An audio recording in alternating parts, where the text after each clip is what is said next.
Fuck it. What's up, everybody? Welcome back to Frank Presents the Play Call. We're going to get a song. We are.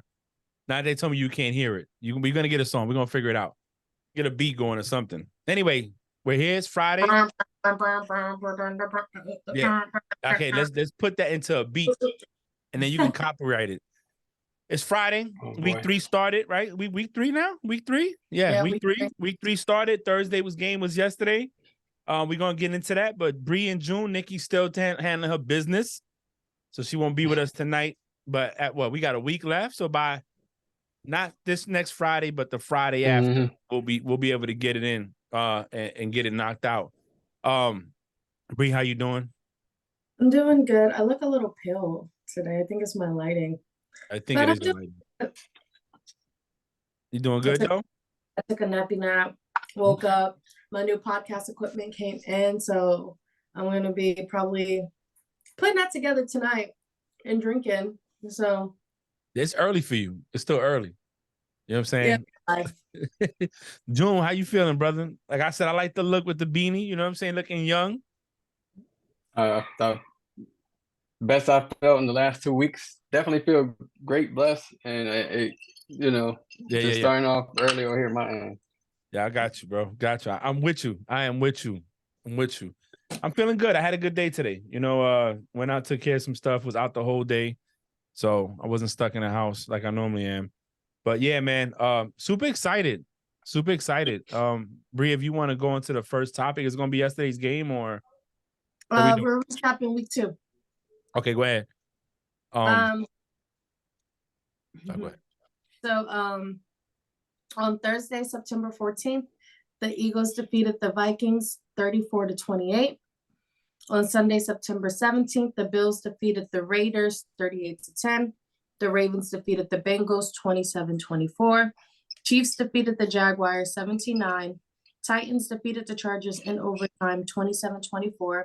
Falcons defeated the Packers 25-24. Seahawks defeated the Lions 37-31 in overtime. Colts defeated the Texans 31-20. Bucks defeated the Bears 27-17. Giants defeated the Cardinals 31-28. 49ers defeated the Rams 30-23. Cowboys defeated the Jets 30-10. Commanders defeated the Broncos 35-33. Dolphins defeated the Patriots 24-17.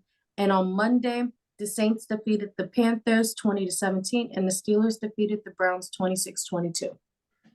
So with last week's predictions, 4th place was June with 9 correct predictions. Is that 4? 4th place was June with 9 correct predictions. So yeah, you're 4th place. Recount. You wanna count yours? Yeah, I see a lot more. Yeah.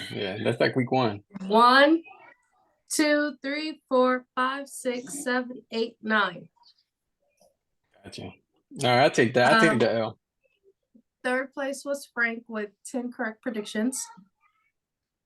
2nd place was Nikki with 11 correct predictions. And in 1st place was Bree with 12 correct predictions. Yeah. Hey, took a lot of risks. I knew my boys would win to make.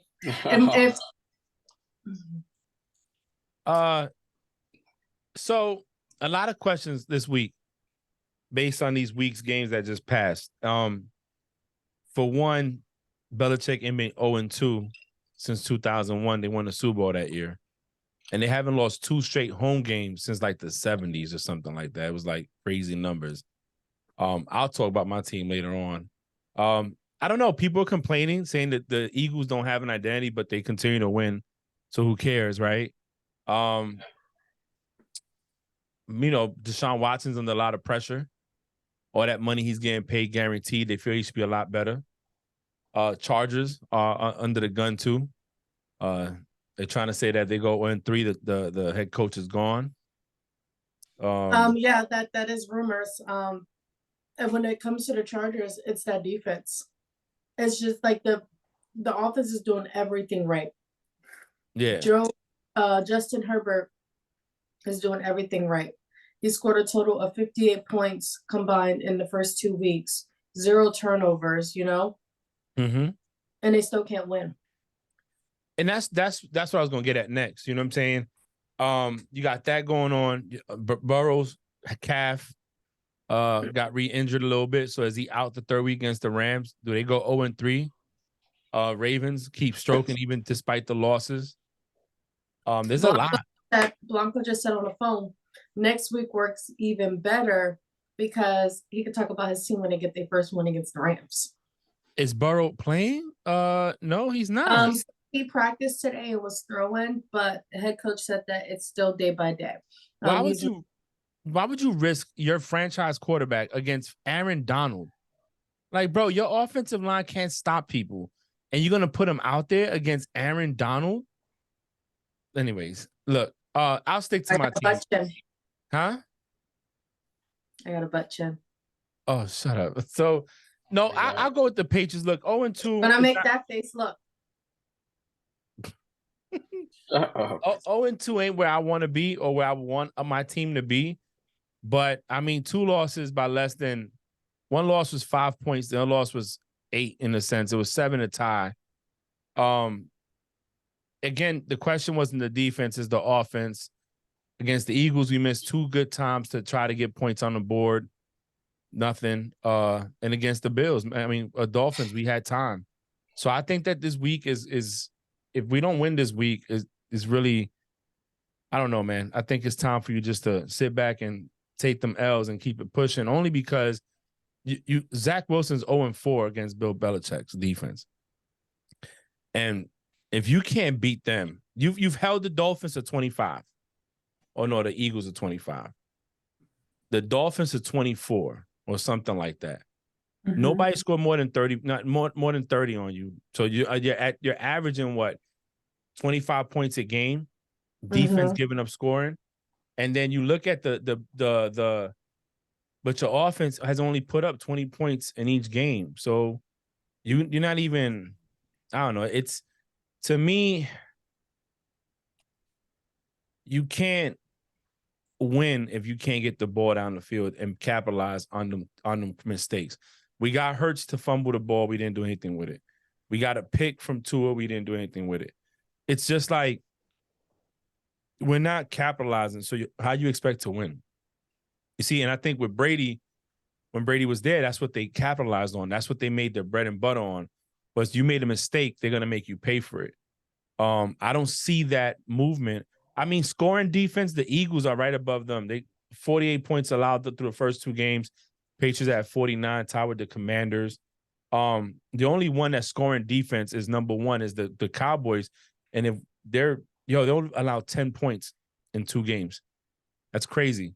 That's going to change. The Browns are behind them with 29. The Chiefs have 30. Buffalo and New Orleans are tied at 32. So you got teams, man, that's holding you to a certain score. If you can't put up more than that, you're going to struggle. You're going to struggle. So my thing is we brought in Bill O'Brien. I'm not really expecting my team to go make the playoffs, and especially not in that division between the Bills. Well, actually, now the Dolphins, the Jets are out of it. It's a possibility they could be the 3rd best team in the division. But, I mean, right now, Tua's looking great, not making mistakes. The ball, they moving the ball. So, I don't know. The last week's game, as far as my team goes, I was very disappointed. As far as impressive wins, man, I think the 49ers are for real. I don't know. They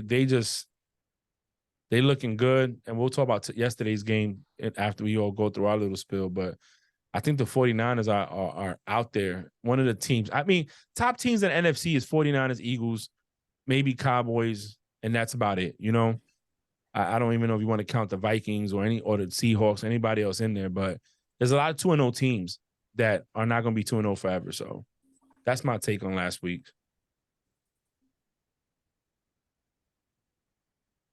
What you got, June? Just to touch base a little bit on the Eagles. I haven't talked shit on the Eagles. I didn't talk shit at all last year. I'm not going to talk shit this year. But I am going to say the Eagles look good. Jalen Hurts, 18 for 23, 193 yards with a passing touchdown and 2 rushing touchdowns. I mean, that's pretty good for a quarterback. Swift, 175 yards. That's pretty good for a running back. Devontae Smith, 131 yards and a TD. And Swift had a TD. That's pretty good, for a receiver. The Eagles look good, and Jake Elliott, he kicked a 61-yarder field goal just to put the icing on the cake as far as the offense goes. He kicked a 61-yarder. That's pretty good for a kicker. I think the Eagles are doing just fine. There's no worries there. The only worry that we had last year is a little bit crazy because it kind of looks like the same worry that I'm about to have again, just to be transparent. Last year, I said that the Eagles were giving up a lot of second half points. And the trend is happening again. So it's only been 2 games into the season, and that's what it looks like right now. The Eagles are giving up these second half points, and they got to tighten up. There's nothing else about it. They have to tighten up based on, as crazy as this sounds, I agree with you, Frank, a little bit. They have to tighten up based on what the 49ers team is going to bring. They're going to bring the same thing they brought last year. I don't see no other pieces. They lost, 1 or 2 other pieces that left the Niners. And then they got one of our defensive ends. They're not playing with the defensive tackles that signed with the Niners. It was a 17-12 game most of the game, and they pulled away at the very end. And the Giants had nobody. So I had to say it again because I don't think people understand. The Giants have nobody. And I don't even blame Donnie Dimes, but that's another game to talk about. Danny. You already know. I gave him that name. It kind of stuck in my head with Donnie Dimes. That's his name from here on out in my head.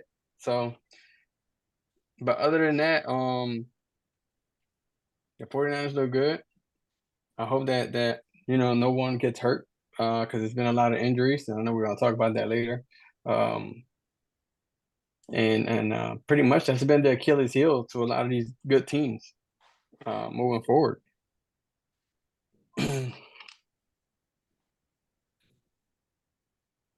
Bree? So I'm gonna just talk about the Steelers. Just sum it up really, really, really, really, really quick. Our offense is horrible. Our offensive coordinator is calling the wrong plays. Our offense is completely doomed. Najee can't run for more than 3 yards. Don't know what's going on with him, Warren is outplaying him. Our backup running back, our RB2, completely outplaying him. So Frank, if he's available, take him, bench Najee. Yeah. Our defense definitely held the game down. TJ Watt just broke the franchise's sack record of all times. He beat James Harrison on Monday night. He has a total of 81.5 sacks. He beat James Harrison's record of 80.5. And he's done it in only 85 games, and James Harrison did it in 115 games, I believe. So big shout out to TJ Watt. Another huge shout out to Alex Highsmith. That man's a monster. He's a beast. He's an absolute monster. He held it down when TJ was injured last year, and he's continued to hold it down with TJ.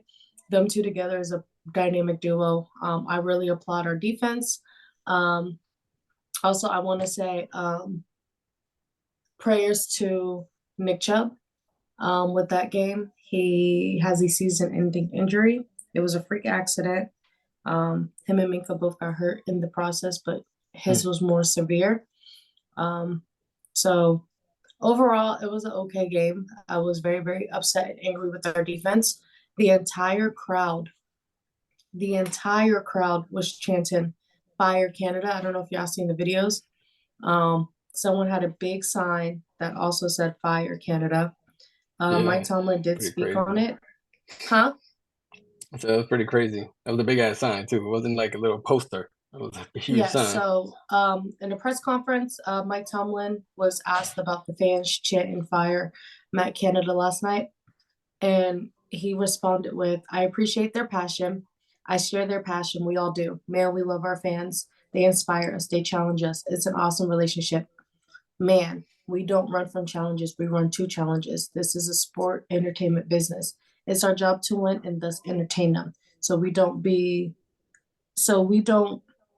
begrudge them for that. We want them to be fat and sassy and spoiled. It's our job to spoil our fans." So there's rumors have it that by mid-season we might have a new offensive coordinator. Yeah, that was one of the talks I've seen a lot on the sports shows. That Matt Canada is not your offense don't have an identity, is what they're saying. Najee's not running the ball. It's George a lot. Pickens is not getting the ball. Yes, they were saying that what you saw in preseason isn't the same as what you're seeing now. And Woody on Get Up, he was like, "Oh, but y'all guys get wrapped up on preseason as if preseason's real when it's really not." But I get what they're saying is you saw one chemistry, and then you get out there and you got a receiver like Pickens who's a monster. He'll moss people for sure. And you have that one, you have a true wide receiver one. A lot of teams don't have that. Like my team doesn't have that. And it's like you have somebody that put fear or that teams have to worry about on that receiving core with Pickens. And when you don't capitalize that and you don't use Najee either, it's like there's no reason why Warren, your backup, should be outplaying him. Mm-hmm. You know what I'm saying? And he's a lot smaller than him too. It shouldn't be that way. But I think that not just your team, I think a lot of changes are coming. When we talk about you said the Chargers, right? And the Chargers, if the offense is putting up 30 points, your defense has to do something. And the Chargers have a lot of high pay. They got players in their defense that are in the top 10 pay list at each position. Their safety is the number one highest paid safety there is. You got Khalil Mack. You had Joey Bosa, Derwin James. You have Asante Samuels Jr. You have all these people on defense that is meant. I mean, you have a prolific offense between you having Justin Herbert, Keenan Allen, Mike Williams. I forgot who their tight end is or their running back. But either way it goes, you got a guy that can throw 4,000 yards, but your defense can't stop a team. You know what I'm saying? That's a fact. And it's just one of those things where it hurts. All these teams that have success, their defense has come up big when need be. And it's like going back to the Steelers. Yeah, Matt Canada might have to go. You're costing the team something. But we know that Snoop Dogg did a whole public service announcement. Yeah, and we know that the Steelers are not going to get rid of the head coach. As far as I've known, they have 3 head coaches their whole time, and it's Tomlin, my man. What's my man's name? Oh God, Bill Cowher. Yeah, Bill Cowher, and then the guy before him. So it's like they don't believe in getting rid of head coaches. However, he's had winning seasons. You know what I'm saying? So if he's had winning seasons as a defensive coach, the problem is not him. It lies in something else. You know what I'm saying? So they gotta do better. I mean, a lot of teams got to shape up. A lot of teams have to shape up. But we'll talk about that after.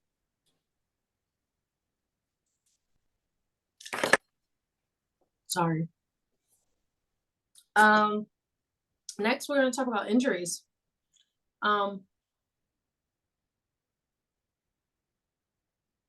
So first we have Patriots DB Marcus Jones suffered a torn labrum and the team's lost to the Dolphins. Sorry, I can't. I'm trying to talk and I can't. So Marcus Jones off the Patriots, he suffered a torn labrum in the loss against the Dolphins. He is now placed on IR. So that's the first injury, and that's a big impact on your game, Frank. On your team, Frank. Yeah, he's a monster. He also does punt returns. It's a loss, but he's not out for the whole season. That's the good thing. He just got to rehab and heal. But Belichick always had the defense is never a question though. That's the thing with Belichick is we're not gonna argue that his defense is a problem. Right now, the problem with the Patriots is the offense. They just can't put up the points. So yeah, it hurts us. It sucks, but you got Gonzalez or the rookie on the other side who's been doing pretty good. Got his first pick last week against Tua. they'll manage. He'll figure it out. You still got Judon in the front, so you got your main pieces. A lot of people forget defenses with corners. If your front seven is good, if you can get pressure on that quarterback and make them get rid of that ball a lot faster than they want, then them corners are gonna eat. You know what I'm saying? It's not like the Legion of Boom when they work from the back forward. You know what I'm saying? They were so good in the back end that it allowed the front seven to get home at the quarterback. A lot of teams, our front seven are great. And like, for example, 49ers, the Steelers, other teams or Micah Parsons, he'll make the Cowboys. He's getting at your quarterback in like 3 seconds. So he has to give it the ball. That means all your DBs don't have to cover that long. So I think the defense will be okay. It sucks because he was a good player. But I mean, look, we're 0-2. It's not like we're 2-0 and hopes to go to the Super Bowl. Right now, we're just trying to survive. You know what I'm saying? So, but what can go worse, what can go bad is going to go bad, and we just got to survive the storm. That's all. Another injury we have, I already said it. It was Nick Chubb's major injury. His knee popped out or dislocated. They didn't really say exactly like what happened, but he is out for the rest of the season. Yeah, it's bad. They won't even replay it. And none of the shows replayed it. Get First Take, Get Up, First Things First, Undisputed, The Herd, Speak. Nobody's played that clip over again. Like you said, prayers to him. Chubb's a good player, a good runner, a running back that's solid.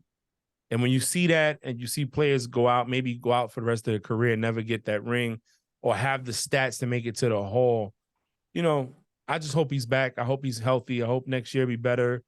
But it was bad. It was bad. When they did show the replay, the way the knee got hit, and it wasn't intentional. It wasn't a dirty play. It's just football, you know, that bang, bang. Mm-hmm. Next thing you know is Muggs out for the whole fucking season and shit. So, yes. And I'm about to find it right now. Ryan Clark tweeted something. And it made sense. And I'm about to find it. And I thought it was a pretty good tweet. But basically, they also spoke about it as I forgot who they had on Good Morning Football on NFL Network, but a retired running back, and how he explained the hit when it came to Minkah Fitzpatrick was when you have a big running back like that, when a smaller DB, you can't tackle him up top. Your job is to get him at the knees or below to bring him down. Mm-hmm. Now, why it was a freak accident was he didn't expect him to be tackled that quick by Highsmith down to the ground. So when Minkah was going towards the bottom to bring him down, that they collided. Mm-hmm. And he fell on top of Minkah. But the tweet from Ryan Clark, I'm almost there, I promise. Cut commercial break. Well, if you're looking at bro, it's crazy, man. Football. Hey, one of your commercials, the one you like during the football games. You like all them commercials? Oh man, I can't think about it now. I can't think about it. The airplane one when the dad is going through with the daughter. Oh, when he's like, oh, she got a 12-ounce bottle of lotion. No, but I'll give you a commercial break. Listen, if you're tired of losing your money in your 401k and crashing with the market, and you want to learn how to switch your money over, even exchange 1035 rollover, contact me. I'll help you out. All right, you're back. You got it? All right, so he tweeted, he had two good tweets. So the first good tweet that he had was, the last two days showed why running backs have to fight for their money and why teams fight so hard to not give it to them. They both seem right for their stance. Mm-hmm. Then he tweeted, if a defender goes high and a player gets concussed, he's dirty. If a defender goes low and a player gets low extremity injuries, he's dirty. Where can he hit a runner then, y'all? I mean, sheesh. The growing softness of the game and the sensitivities of those who watch it saddens me. But he's right. If you hit too high, it's a dirty. If you hit too low, it's dirty. Like, where are you supposed to hit these players, you know? Here's how I feel about it, okay? If a hit is clean, okay, and not intentionally dirty, I'm good with it. I'm good with it, okay? What do I mean by that? During my game, Waddle was coming down. The defender went to tackle, to hit. How I saw it from my POV, he hit by the lower back, like by shoulder blades. But since Waddle was already above him coming back, Waddle's back of the head hit his helmet. But how the player came in, you can look at it like it's targeting or he's leading with the crown of his head. How else are you supposed to hit this player when he's going for the ball? You know, a lot of people might say, oh, Frank, but, you know, no, back in the day, okay, these receivers didn't go across the middle. Ask any one of these wide receivers that played in the 80s and the 90s, early 2000s, you was not going to cross the middle. Because the minute you went across the middle on a slant or anything else, you were free game for that defender to pop you. And that's what they were taught to do. Is the minute you go for that ball, I'm going to hit you as hard as I can hit you so you don't catch that ball. So that's why they say you should protect the receiver, right? If maybe throw the ball low and they can't get it and nobody gets hurt or whatever. You can't, look, it wasn't a dirty hit. So he's not a dirty player. Minkah's not a player that you've ever heard of him doing anything dirty to another player. This ain't You want to know the definition of a dirty player? The definition of a dirty player is number 11 on Colorado State against Travis Hunter. That was a dirty hit. Yeah, and he didn't get ejected. He didn't get ejected. Yeah. But I was going to say, remember Burfitt, whatever his name is? Yeah, Burfitt. Yeah. Burfitt, he had multiple. His hit on Antonio Brown was a dirty hit. Multiple. Another dirty hit was Antonio Brown. Yes. Kicking the punter in the face. Yes. So you have players that do this on purpose, right? Mm-hmm. I just think we need to, like you said, stop being. Look, at the end of the day, if you don't want to tackle, if you want to make the sport where they're not getting hit and it's just two-hand touch, then just do that. You're gonna lose ratings. Yeah, you're gonna lose ratings. You're gonna lose ratings, and you're gonna lose a lot of fans. It's a dirty game. It's a rough game. You can play it. People are going to get hurt no matter what you do. Tua got sacked last year, and his head hit the turf. He wasn't targeted to the crown, to the head. They didn't hit him over the head. They sacked him, and because he fell like back and his head bounced, concussion. What you going to do about that? So what you going to do? Now you can't hit the quarterback? You can't sack him? There's nothing you could do about it except, hey, don't be dirty. And what I mean by that is don't go specifically for the knees. You know, don't target the head. You know what I'm saying? Like, be careful how you, because some of these guys are dirty and they'll roll over or they'll lunge to your legs. Like, no, if you can hit me in the thigh, hit me in the thigh. If you can hit me in the shin, hit me in the shin. But don't go to the kneecaps on purpose. You know what I'm saying? Don't lead with the crown of your head into my head and then say it's not dirty. There's ways you can do it. Excuse me, still tackle and hit and it be clean. I don't know, Frank. It's always a Bengals game. He played the Bengals when he got concussed and his fingers stepped in. It's always the Bengals. Antonio Brown, DeMar Hamlin, Tua. I don't know. There's something about that team right there. Okay, then. All right. The next injuries we have are two rookie quarterbacks. So we have Anthony Richardson. Is out for concussion. He's in concussion protocol. So Gardner Minshew will be starting. And then we have Bryce Young also out for ankle injury, and Andy Dalton will be starting. They're young. They're proving themselves, you know. I'm proud of them. You could Bryce Young, you could tell he's still trying to learn the league. But I see a lot of memes and people make fun of him, but I don't knock people. I know did you guys see the video when he lined up behind the wrong lineman? Yeah, to hike the ball against the Saints and the running Miles Sanders. Miles Sanders, hey man, you gotta get over it. gotta get over 3 people. Wait, no, another one. Wait, one more. Like you get all the way over. We also have Michael Parsons. Michael Parsons had tore his ACL at practice yesterday. He is out for the season. Prayers to Michael Parsons.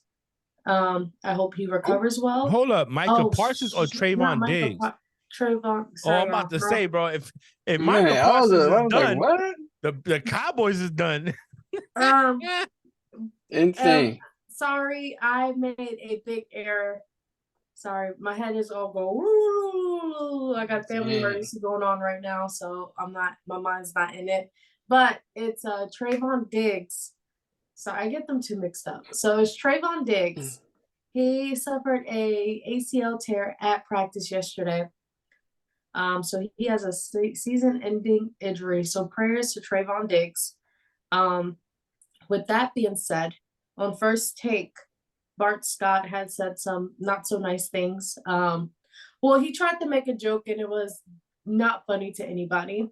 I think he wanted Stephen A. Smith and Ryan Clark to laugh with him, and he got the opposite reaction. By watching the video and seeing his facial expressions when he said it. So basically he said something along the lines is that with that injury, that puts a big loss on the Cowboys defense. And then he said, as Stephen A. Smith will say, something always happens. And I think he meant to say, well, what he was inferring to was that the Cowboys going cowboy, you know? But he made a joke about injury as for the Cowboys franchise. Ryan Clark and Stephen A. Smith did, hey, no, we're not doing that today. We're not doing that. That's insensitive. This guy has a season-ending injury. You know, we're not gonna sit there and play around with injuries like that. So shout out to Stephon Diggs being a big brother, having his brother's back via Twitter, you know. Yeah. Where else would you go to cut somebody out? Via Twitter. X now. X. Oh, X, sorry. Yeah. X. So yeah, what is your take on either the injury or what Bart Scott had to say? So the injury is tragic. It was in practice. It's one thing or another for the He was Cowboys. supposed to go to the Beyonce concert that night too. Well, he probably went. Now that he don't have to play. It was the night of the ACL tear. He ain't go. So listen, here's what I'm gonna say about the injury. It's sad. It's sad, right? Because look, man, the Cowboys are trying to win, you know, and the biggest question has always been the quarterback. Can he take him to the next level? But you build a defense with Micah Parsons, like Skips likes to say, what is it, 11 from heaven? And then you had Diggs on one side, and then you had Gilmore on the other side. So you pick your poison. Then you had Curse out there. Like, it was just one of those things. But for them defensively, like I said, they've only allowed an average 10 points. They're the number one scoring defense in the league. But now this hit is, who do I have to worry about more, Gilmore or the guy that I don't know on the other side? I'm gonna try the guy that I don't know. We know what Gilmore could do. You know what I'm saying? I want to try the other guy. So, you know, I just feel bad for them, man, because it sucks for him as a DB. And it sucks for the team. It hurts the team.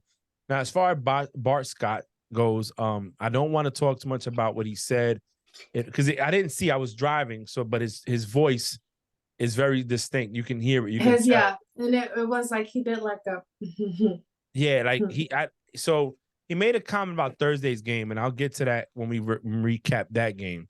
But I don't pay him no mind. Look, Bart Scott's he's a hater. I've never liked him. He played for the Jets. I think he also played for the Ravens. Then went to the Jets with Rex Ryan when he left the Ravens, and he went there to be part of that defense. And he's always talked trash about the Patriots and all this other stuff and try to knock Brady and all this. I just don't like him. Well, I'm not saying I don't like him as a person. As an analyst, he says things I don't agree with. And you can make a joke about certain things, and I don't think his joke was out of malice, but you got to read the crowd, bro. Read the environment we're in. Nowadays, you can't even say nothing negative. Can't say nothing bad. You can't even crack a joke. And it just, time wasn't right. You know, it just. I think it was the timing, and you made a joke about an injury. Like, I will understand that joke was because they had a play just like they did in a 49ers game, their last snap. And like, you're like, as Stephen Smith always says, you know, like something like they do something dumb like that, where Dak Prescott throws like 17 interceptions in one game, you know? But to make that joke when someone has an injury, and like, you don't make jokes about the harmness of somebody. Yeah, I don't agree with what he said. And him as an ex-player should definitely understand. You know, like, I don't know. Anyway, June, what you got, man? Yeah, I already told you guys before everything started. I'm surprised that he was one of the ones that was not let go from the ESPN cut. He made the roster and got no, I don't know how, but he made the Controversy. roster. It brings views. It brings views. Controversy. I mean, that's a lot of controversy. Yeah, he can't be. Yeah, but they get paid for anybody who watches. Yeah. Yeah, I think you know, stuff like that. Like I mean, we all agree. You know, it's okay to talk that smack on a team when not so much craziness is going on, but when it comes to something that's severe, you know, you just gotta take a step back, man. It's like common sense stuff, but it's like they say, man. You know, common sense is not so common nowadays. For real. For real, it's not. So Skip Bayless tweeted yesterday when the news of the injury came out. He tweeted, "No," all these O's. So I don't know if you guys have time or not, but I do have like a 2-minute and like 2-second video of the clip from Undisputed where he talks about the injury. I think I heard it. You could play it. I mean, hold on. Let me this thing. I was gonna get to that. What other better way than to hear a Cowboys fan's perspective of the injury? He hasn't said anything about Bart Scott's. Can y'all see my screen? Yeah, now we can. Yeah. Okay. They'll probably talk about it on Undisputed when it comes to that comment on Monday, because that comment came out after they recorded Undisputed. Okay, let me go to my bookmarks. I am trying to go with you. I'm trying to see some ray of hope. If only Dion were the coach of the Dallas Cowboys right now, but he's not. And he can put on the pads. He can put on the pads. Here's the point about the game you guys played at such a high level. In the end, in the longest run, the longest term, you win with stars. Yeah. Trevon Diggs is a star. Yeah. Second round pick that Jerry hit on once again. He has made the last 2 Pro Bowls. He is a receiver playing cornerback because he was a receiver by trade when he went to Alabama. And he is a playmaker of the highest order on the defensive side. He's a bit of a cluer and a gambler, and he's a risk taker. We get all that. And gotten better with Gilmore back here. He just has, because he needed a textbook do it with your head corner on the other side. He can't run the way when he was defensive player of the year. He's not quite that Stephon. But the combination of the two was lethal for offenses. And look, Deron Bland picked off 5 balls last year, and that led the team. But he was out of nowhere a rookie 5th-round pick as a slot corner. Jordan Lewis, as you well know, is a very good slot corner. I'm not saying he's a star, but he's coming off a Liz Frank injury, and he's coming back, and I think he's available now for the first time. So you can put him in the slot. Now you have to move Deron Bland out there on that island, Revis Island, and all of a sudden you start getting exposed because you were a 5th-round draft choice.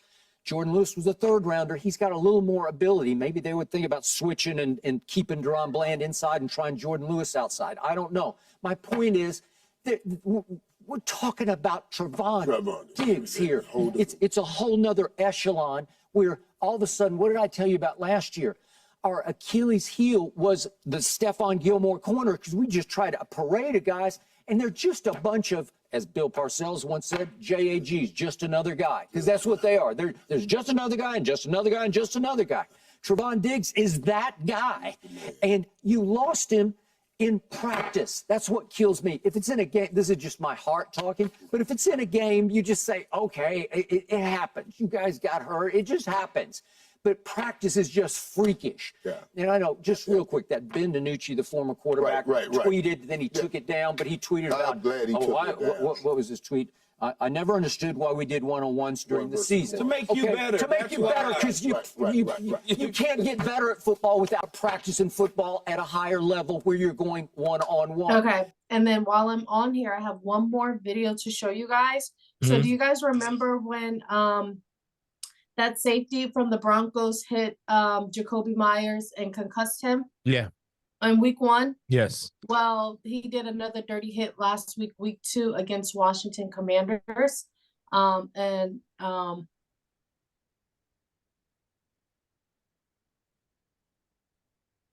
yeah, no, that's see, no, that's Oh yeah. that's dirty. Yep, the same. Yep. Kareem Jackson is the same player who Yeah, you hit see, look. Raiders wide receiver Jacoby Myers in the head last week, giving him a concussion. Yeah, he led with the crown. Look at him. That's not the same. Look. No, and I see what he did. He tried to move his head to the side, but you're leading at the head of the player. I would defend you if you go into the numbers or the chest, but you're going to his head. No, just suspend him.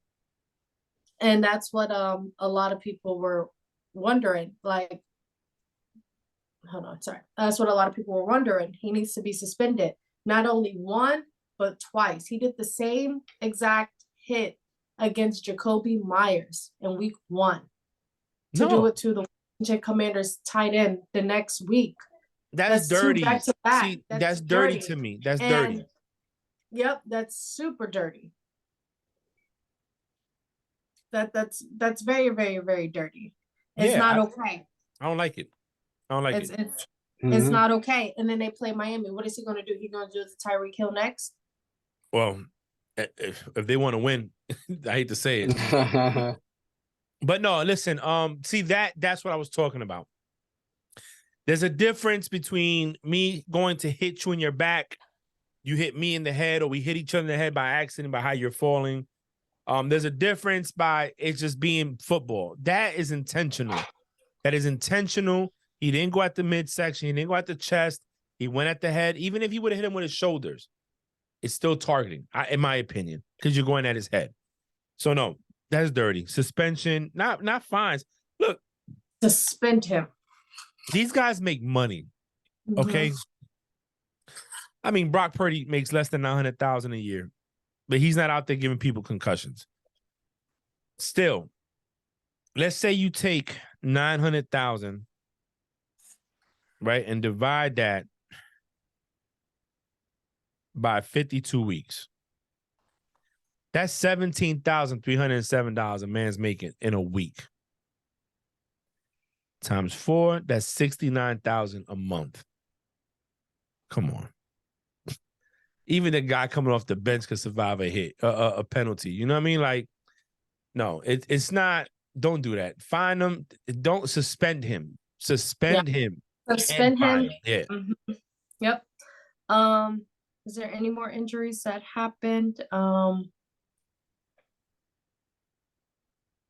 to think. Aaron Jones and Christian Watson are still taking it day by day with hamstring injuries. And Jacoby Myers is still, is limited practice. So there's actually a significant one, right, that we haven't spoke about yet. And it's pretty interesting because we spoke about this situation before. So Davante Adams, right? So they lost to the Bills, 38-10, right? But at the end of the game, Davante Adams, he got hit by Taylor Rapp, and he went live yesterday, and he gave his 2 cents. Originally, he didn't want to talk about it, but it's pretty interesting some of the things that he said, and what he said, quote unquote, is that's the kind of stuff that contributes. That's the kind of stuff that contributes to you not being on the field. That's why you're in when you're blowing us out by 25. If you learn how to play the game, then you'll see the field more often. Until then, he's going to have to go and live off of plays like that. So now you have players that are going to go and live off of plays like that, them dirty plays, because they don't know how to play the game right. But they'll play. And it's interesting, you know, again, once you read the article just a little bit more, he touches base a little bit on safeties that play dirty. They only play half of the field, while receivers play the entire field. Yeah. And he's out, by the way. He's concussed. He got a concussion. So that's a big blow for the Raiders as well. And that's that. The you know, these impacts, let's not look at a game. Antonio Brown went on a podcast a year ago or so, or something like that, and he was talking about CTE and you can't test for it until you die. And I believe that he suffers from it. Everybody does. Junior Seau did. After he committed suicide, they checked his brain. Severe case of CTE. My boy, as much people don't like him, Aaron Hernandez, after he committed suicide in jail, they checked his brain. Same thing, CTE. And it's sad because you can't check for it unless you're dead, which I don't understand how we're not so progressed in science to check on it. But that's the bigger picture. Forget the out for a week, our fantasy, our draft picks, you know, all that gets affected. The team's numbers change. I get that. But let's look at the bigger picture after football. We've lost a lot of legends in the game, great players, because they had it and didn't know. I want to say Warren Sapp on the Pivot when they was talking about, you know, how he forgets certain things, you know, his body aches, just the normal wear and tear, but the mental part comes in. And that's what people need to think about. So when you out here being a dirty player to hurt a team, because, if I take out your number one weapon, what do you have? Just remember, that's another human being that you're hurting. And that those effects might not be seen right now, but when he retires out the game and walks away from the game of football, and he's feeling down and he's feeling sad, and, you know, he's having suicidal thoughts, mood swings, or whatever happens to different people with CTE, you contributed to that because you could have hit lower. You didn't have to hit him the way you did, but you did to try to hurt him, and look where it's at. That's just my only take on it, you know? Yeah. Austin Eckler is out for Sunday's game versus the Vikings with the ankle injury. Odell Beckham Jr. is also out this Sunday with an injury. It's a lot of injuries that are out. There's a lot of people out. Zay Jones is also out this Sunday. Odell, man. Anyway, let's go. I don't want to keep putting effort into these things. Next, the Browns signed Kareem Hunt again after the injury with Nick Chubb. They should never let him go. Kareem Hunt is he's a running back one. When he was on the Chiefs, they were crazy with it. He can catch the ball out the backfield. He could run the ball. And then you had Nick Chubb and him. You know, maybe he wanted more money. I don't know. But look, he's back on the team. I hope he eats. I hope he does well, because I would love to see Kareem Hunt on a team that can win a chip and get him one, because I liked him. I liked him when he was on the Chiefs. He's a good running back, solid running back.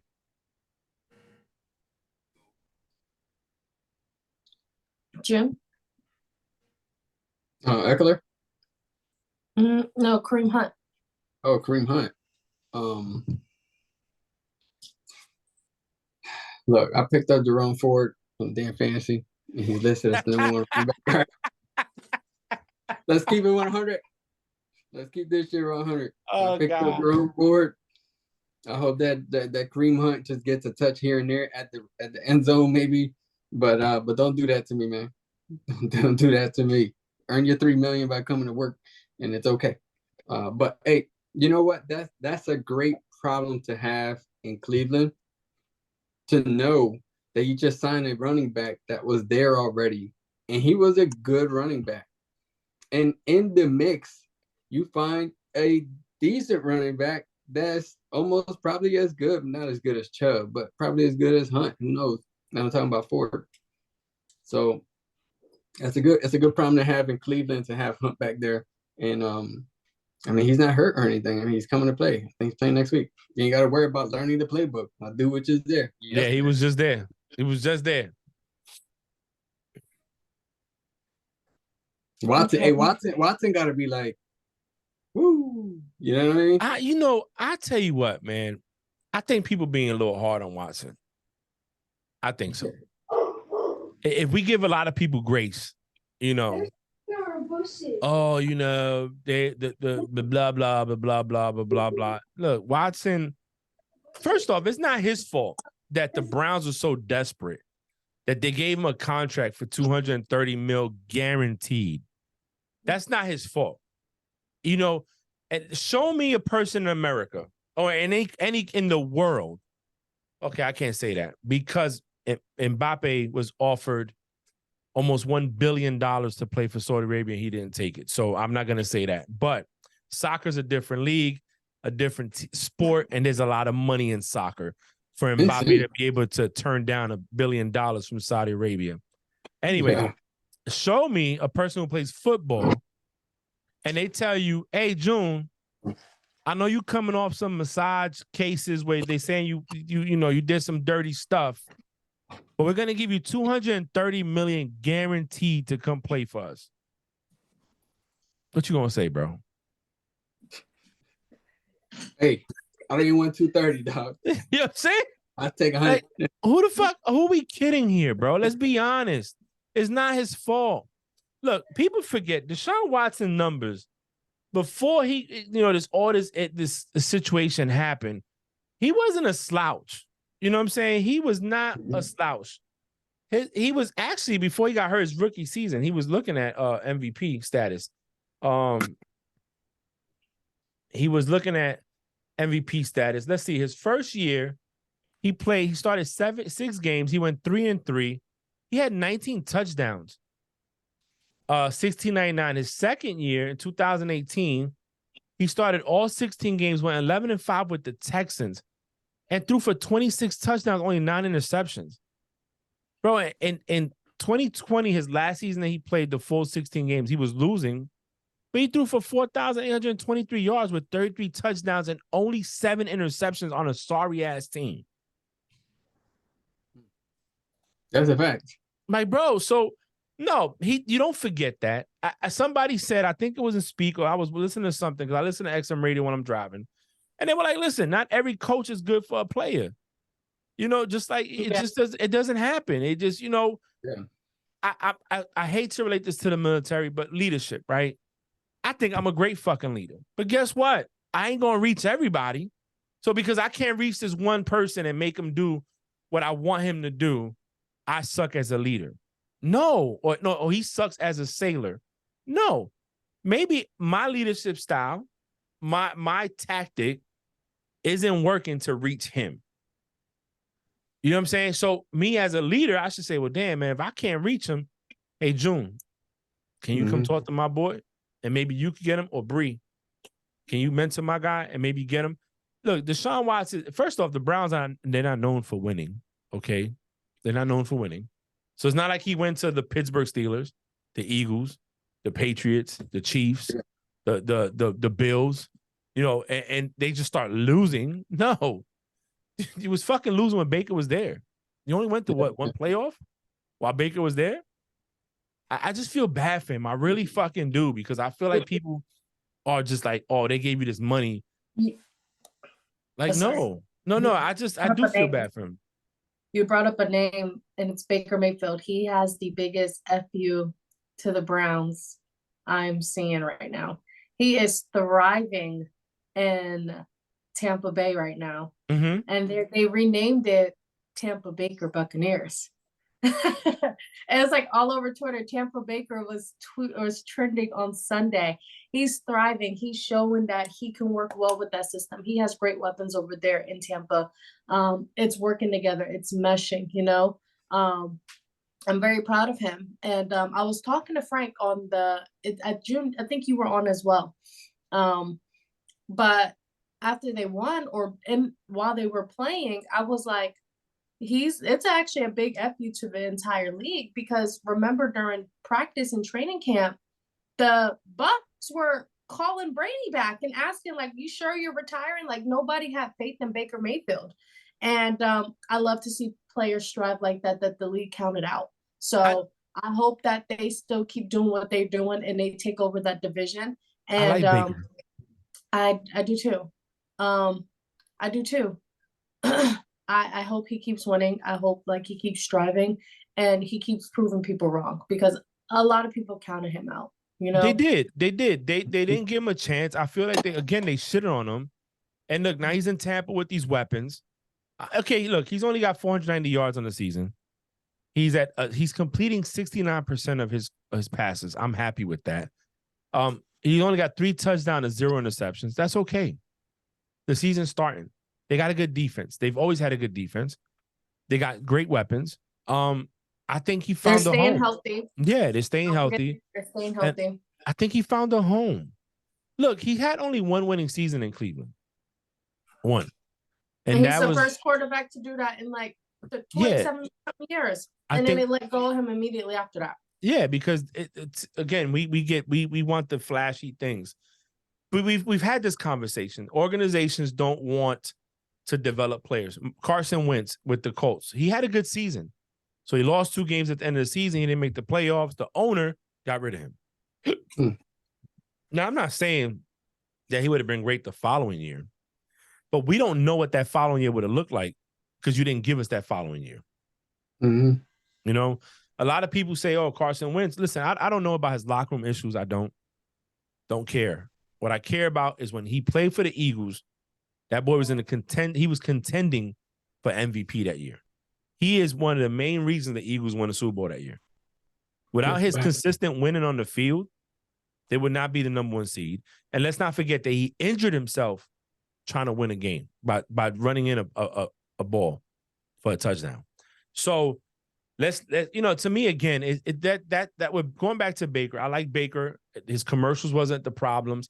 People don't talk about the real issues. 3 different head coaches his time he was there. How many OCs they went through. There's no consistency. There's no consistency in developing the quarterback who is the main person of your offense. Everybody talks about the people that put work on the offseason. Well, I can't put work on the offseason if I don't know who my OC is going to be come September, and I don't know what he wants to run or play. Jalen Hurts, yes, he went to the gym. He got bigger. It's the same system, same offense. Second year, he took off. You know what I'm saying? Mac Jones had a great rookie season. Second year, he didn't have an OC. He had a defense coordinator for OC. Numbers was horrible.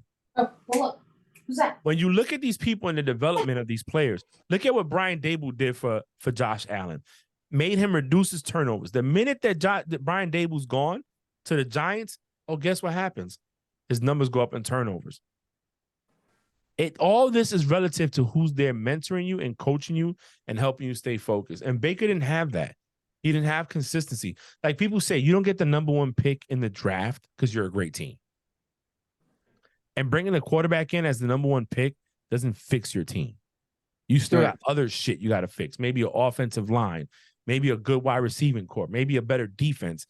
The players, if you're going first in a draft and you didn't trade up to get it, your team fucking sucks. And half the time it's not going to get fixed because you bring a quarterback in or a defensive player in that's going to be electric. No. I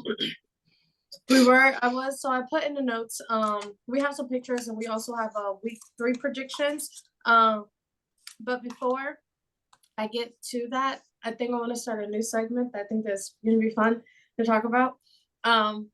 And I just thought of it like literally 45 seconds ago. So y'all know X is my favorite app when it comes to anything football related, when it comes to news, drama, all that stuff. So I want to do a new segment called NFL Beef of the Week. So you said beef of the week? Yes. Okay. Yes, where NFL players, analysts, whatever, are beefing. So we have 2 that I do want to show clips of really fast. The first one will be Tyreek Hill versus Michael Parsons. Did you guys see it? No. No. It's how you said it though. Tyreek Hill, Michael Parsons. Let's go.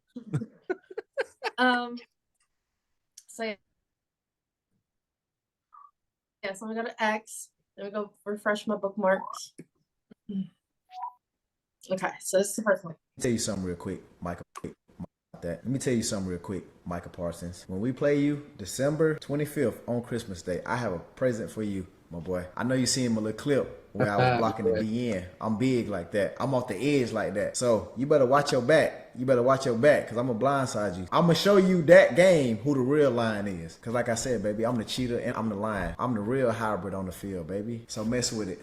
Big Swole. Dog though, bro. He a dog. I ain't gonna lie, Michael Parsons different though. He different. He a different dude. Like Avoid that one, bro. any dude that sit on stream with a box of oatmeal pies beside his desk is different. So Michael Parsons. He probably like, what he talking about these oatmeal pies for? Calling, bro. Michael Parsons is a different dude, bro. Let me tell you something real quick. He's a fucking fool. Michael Parsons then tweeted something and deleted it before I could screenshot it, but he was like that he's all cap, he don't eat oatmeal pies, and they're not friends, so he don't know why he's talking about what he do in his personal time. And then the second one is Stephen A. Smith versus Terrell Owens. I've been seeing that. I don't know why. But I'm sad. I'm not angry at T.O. I'm sad for him. It is rare in my lifetime that I've seen a person make more enemies out of people who genuinely cared and tried to help him than this man. T.O. can talk to y'all all he wants. Ain't nobody running from him. He's talking about how, you know, we'll see what kind of heat you got in my face. I just saw you in Colorado. We were there together at the game. We were within a few feet of one another. You ain't say nothing to me. I ain't say anything to you. And we ain't going to ever talk again. And that's fine. I won't miss you. We stopped talking because after you saw that hit from Max Kellerman, Terrell Owens tried to sue me. Needless to say, it was laughable. It never went anywhere. He wasn't getting a damn dime, which he was hoping to get. That's why I was pissed off Saturday. Why he would get lawyers involved looking for money. I wonder why. Y'all speculate about that. But the point is he tried to sue me. I'm not angry at T.O. I'm sad for him. It is rare in my lifetime that I've So seen. yes, they're beefing. T.O. need help. We all know that. I mean, I don't care what the semantics are or the meat and potatoes of that beef, but just know that T.O., you need help. T.O., you need help. You just need help. That's all.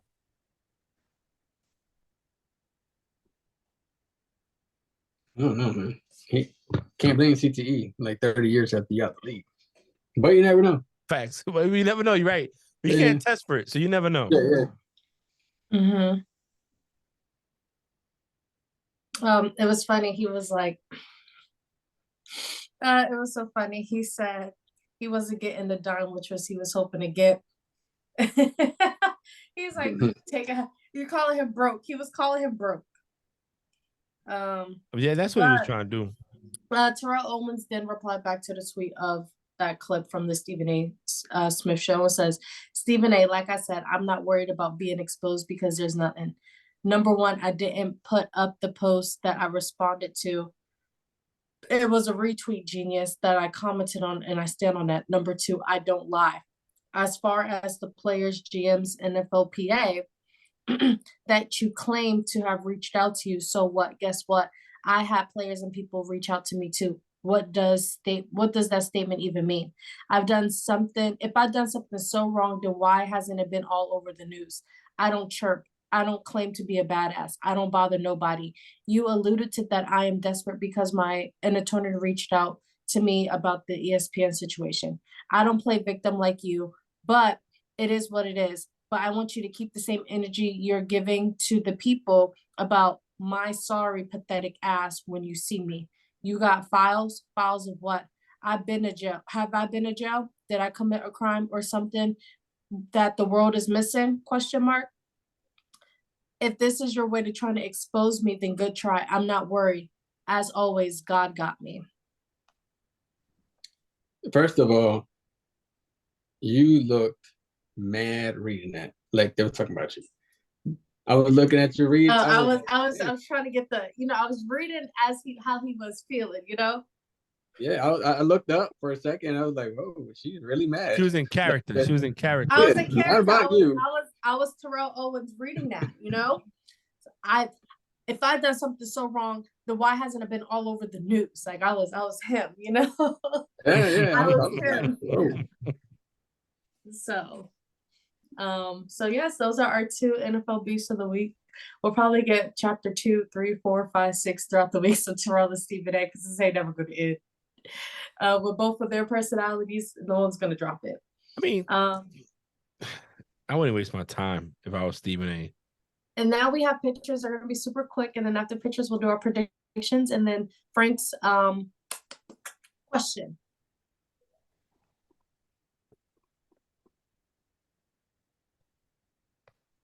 Okay.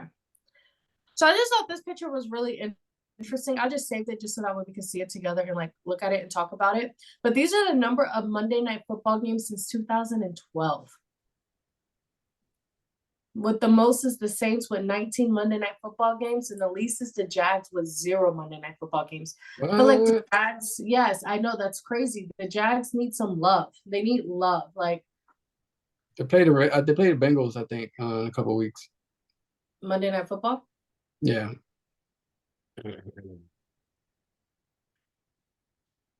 Not that I know their schedule because that's not my squad or anything, but It's my squad or anything, but support Dougie Peterson, you know. Super Bowl 52 champ. But that don't surprise me. They have a Thursday night game on week 7. Let's see. They have back-to-back London games, if I'm not tripping. Mm-hmm. That's wild. I'm already in week 13. Yep, Monday Night Football. Their first one will be week 13, December 4th. Is it against the Bengals? Yep. Yeah. Okay. Well, if you guys want to meet me down here, I'll make this on live. I'll put this out there on live. Whoever comes out of this podcast down here, I'll buy your ticket to come watch the game with me. That is fair. I would be in I'll be in Florida the week before, so I sadly won't be able to make it. Okay, well, I guess you're out of the picture. All right. Well, don't close that door. I might make it. December 4th. You never know. It's a 9-hour drive. I can make that drive and be back. I'm good. I know you're off Monday. That's a day and 7-hour drive for me. About $300 flight. So if it depends on how long I'm taking my Thanksgiving leave. Oh, wait a minute, bro. Let me see something. No, but I tell you what, I'm not surprised that they haven't had a Monday night game because for so long they weren't that great. If you look at a lot of these teams that's had one, at one point or another, they have had some kind of success. Kurt Warner was there and the Cardinals, almost took them to the Super Bowl. Bengals, Falcons, and then a lot of these teams been around forever. Mm-hmm. So how many of these teams, are recent Monday night games? Yeah. If you pick what I'm playing down. The Saints and the Steelers both played Monday night this past Monday. Yeah. So what I'm saying is like, this over since 2012. Sorry, my bad. Mm-hmm. Oh, yeah, since 2012. Oh, so that's 11 years. Yeah. My argument's done. I'll be quiet then. I'm sorry. Since 2012. I mean, I still say it. Eagles 17. Look, Eagles, Giants. So all these teams were winning at that time, except maybe for the Jags. And I'm trying to think from 12 up. I'm surprised the Patriots ain't up there. Yeah, they 14. They got 14. I mean, they have 14. But the Patriots usually play a Thursday night game or a Sunday night game. If they have like a big night game, it'll be Thursday or Sunday. I mean, 0 though. You know what I mean? Just saying, just 0. I mean, what was the other? Hold on. What was the other expansion teams? There was 2 expansion teams, right? It was the Jaguars and the Panthers. What the Panthers at on here? 9. Oh yeah, damn. That's they crazy. also went to a Super Bowl. Mm-hmm. Not since 2012, but they did go to Super Bowl early in the 2000s. They went in 2015 Super Bowl. Also, yeah. Super Okay, yeah, Bowl. right. They did 20. Yeah, right. because he got beat by the Broncos. But I was talking about before that. So they've been to the Super Bowl twice and haven't won. Jake Delhomme took him to the Super Bowl, and then our boy Cam Newton took him and looked like a horrible dud in that game. That's crazy. All right, so I found this tier. I thought it was pretty funny a little bit. I just wanted to share with you. Someone posted it on Twitter. So you have quarterbacks. You have top tier, elite, good, played an elite half. These guys are 2-0 question mark.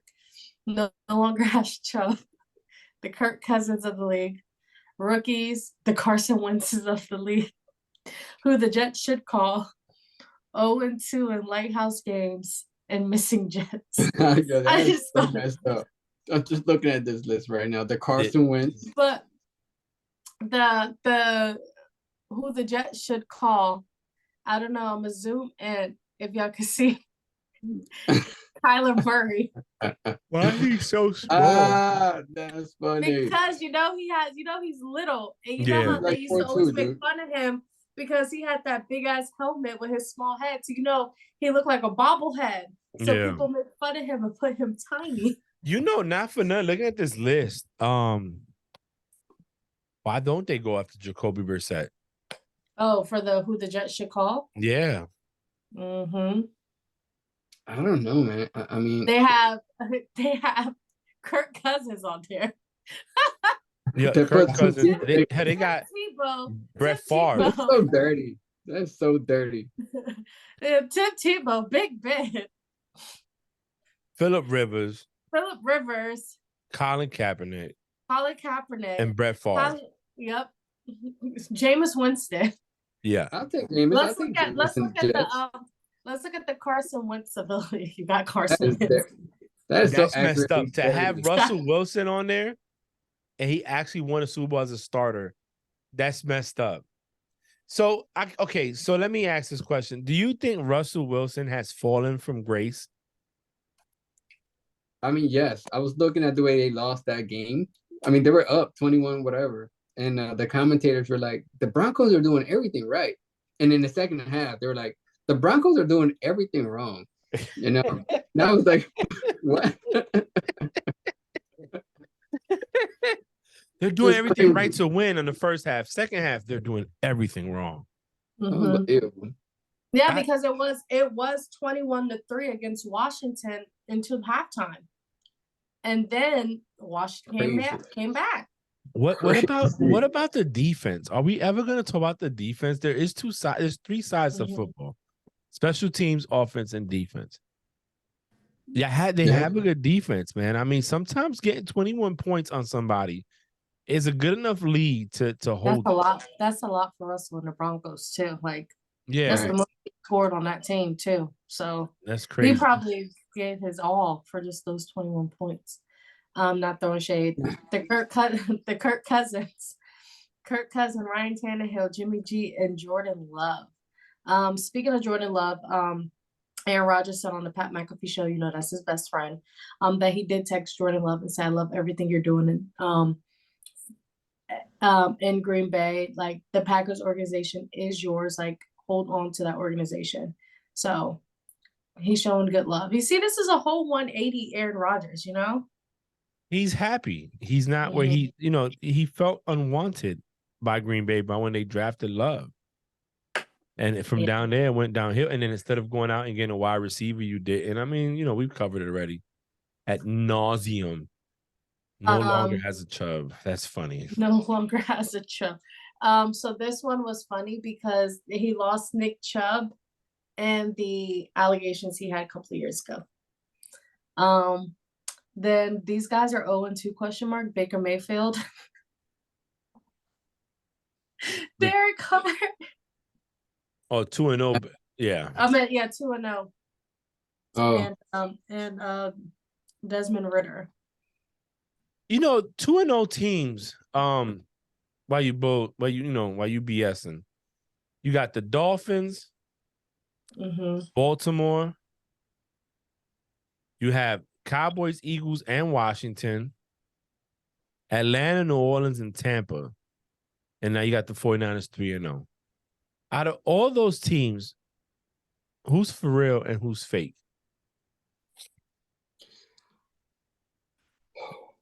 I think they're all for real.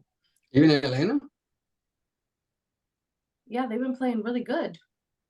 But look who But they've for real, been. for real.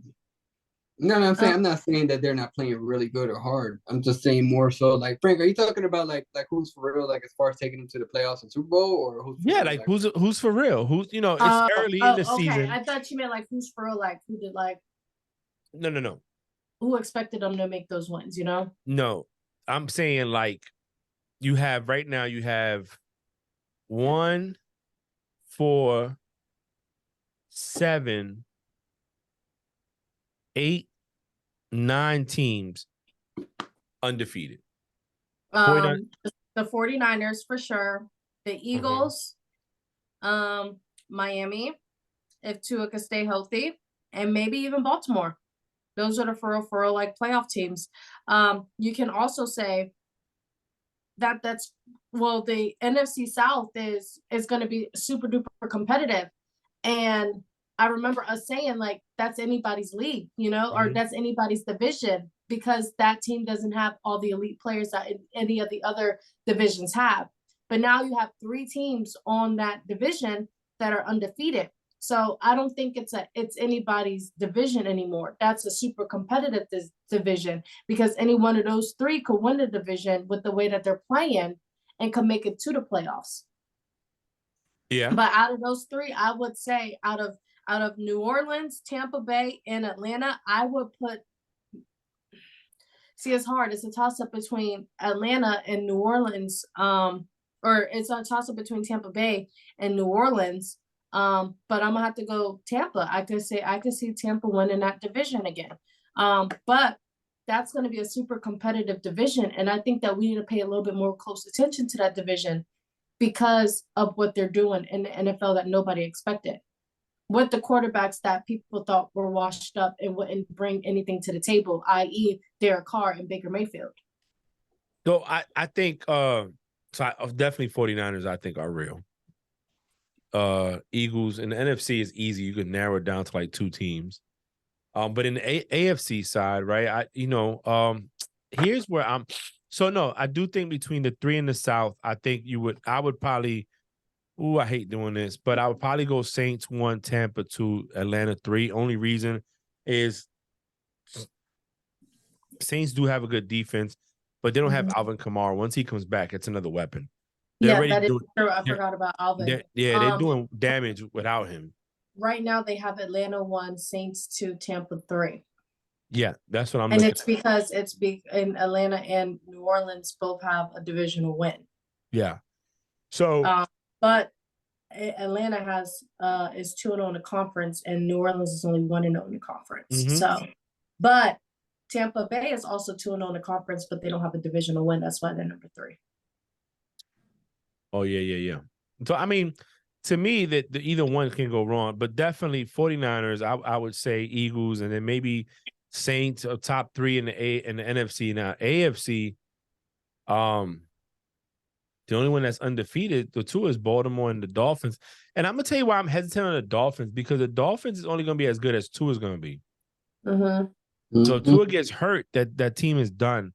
I mean, they have Mike White, and Mike White knows to win games too. So yeah, but I got to see it. I would go Ravens 1, maybe Dolphins 2 out of the undefeated teams. I got to look at the schedule and see when they play some real people, but. Alrighty. Yeah. So I saw this, thought we could talk about it. So this is even though I bashed him, I still love him.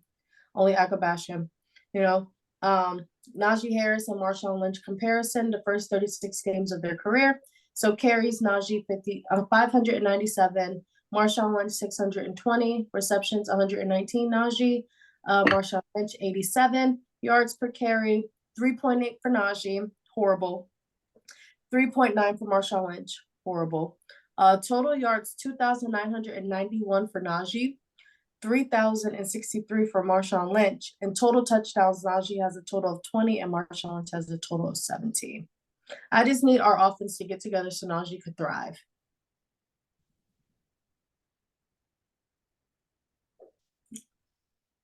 Look, I picked him up on fantasy again, on my other league, Najee, and I won by like 2 points in this last week. I need you to do better, bro. Do better. I hate to drop you. Jerome Brown. All right, Jerome Ford is hot. We got a couple of slides like this. So we have the top 10 edge rushers in the NFL going into week 3. Do we agree with this list? And number 10, you have Bradley Chubb, 9, Matthew Judon, 8, Alex Highsmith, 7, Brian Burns, 6, Josh Allen, 5, Max Crosby, 4, Myles Garrett, 3, Nick Bosa, 2, Michael Parsons, and number 1, TJ Watt. Do you agree? Or would you take someone off or add anybody, June? Yes.